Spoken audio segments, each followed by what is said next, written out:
नमस्कार, स्वागत आहे तुमचं पिंपरी चिंचवड न्यूज मध्ये। पिंपरी चिंचवड शहरातील महत्त्वपूर्ण बातम्यांचा आढावा आपण घेणार आहोत पिंपरी चिंचवड न्यूजच्या शहरनामा या खास बुलेटिन मध्ये। महाराष्ट्रासह संपूर्ण देशासाठी एक आनंदाची बातमी समोर आली आहे। शिवछत्रपतींचे आणि स्वराज्याचे आधारस्तंभ असलेले 12 किल्ले आता जागतिक वारसा म्हणून ओळखले जाणार आहे। राजगड, रायगड, प्रतापगड, पन्हाळा, शिवनेरी, लोहगड, साल्हेर, सिंधुदुर्ग, विजयदुर्ग, सुवर्णदुर्ग, खांदेरी हे महाराष्ट्रातील 11 किल्ले आणि तमिळनाडूमधील जिंजीचा किल्ला अशा 12 किल्ल्यांचा जागतिक वारसा यादीत समावेश करण्यात आलाय। राज्यात मागील काही वर्षात अनेक शहरांची नावं बदलली जात असताना आता पिंपरी चिंचवड शहराचं नामांतर करण्याची जोरदार मागणी भाजप आमदार उमा खापरे यांनी विधान परिषदेत केली। त्यांनी पिंपरी चिंचवड शहराला राजमाता जिजाऊनगर हे नाव देण्याची मागणी सभागृहात मांडली। पिंपरी चिंचवड महापालिका निवडणुकीच्या पार्श्वभूमीवर भाजपने जोरदार राजकीय चाल खेळली आहे।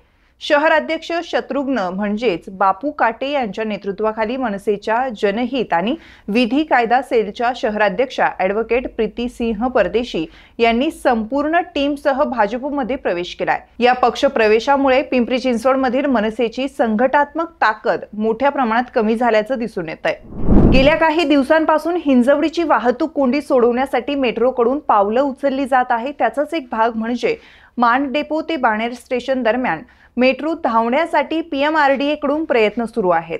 आयटीएन्स कडून सातत्याने मागणी होत असताना मागणीची दखल घेतल्यास पुढील 2 महिन्यात मेट्रो रुळावरून धावू शकते। महापालिकेच्या कर आकारणी आणि कर संकलन विभागाने मालमत्ता कर थकविणाऱ्यांच्या विरोधात कठोर भूमिका घेण्यास सुरुवात केली आहे। मालमत्ता कर थकविणाऱ्या मालमत्ताधारकांना नोटिसा पाठवण्यात आल्या आहे। थकबाकीदारांना वारंवार आवाहन करूनही ज्यांनी अद्याप थकीत कर भरणा केला नाही अशा मालमत्ता जप्त करण्याच्या सूचना देण्यात आल्या आहेत।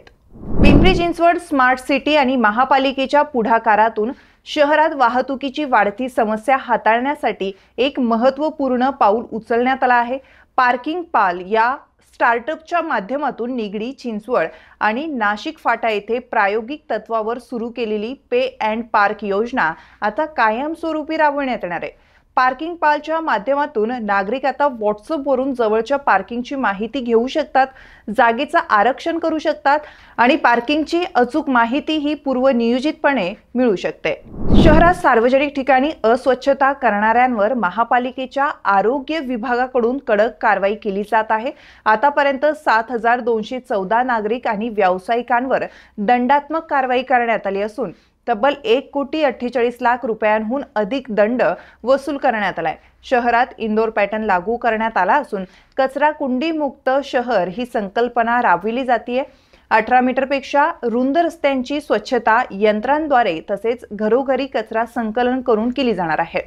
चुकीच्या पद्धतीने पिंपरी चिंचवड महापालिकेने नवीन सुधारित प्रारूप विकास आराखडा बनविलाय। त्याबाबत सर्वसामान्य नागरिकांसह भूमिपुत्रांमध्ये असंतोष आहे। त्यामुळे डीपीतील विविध आरक्षणाबाबत हरकतींचा अक्षरशः पाऊस पडलाय। महापालिकेच्या नगररचना विभागाकडे आतापर्यंत 37,000पेक्षा अधिक हरकती प्राप्त झाल्या आहेत।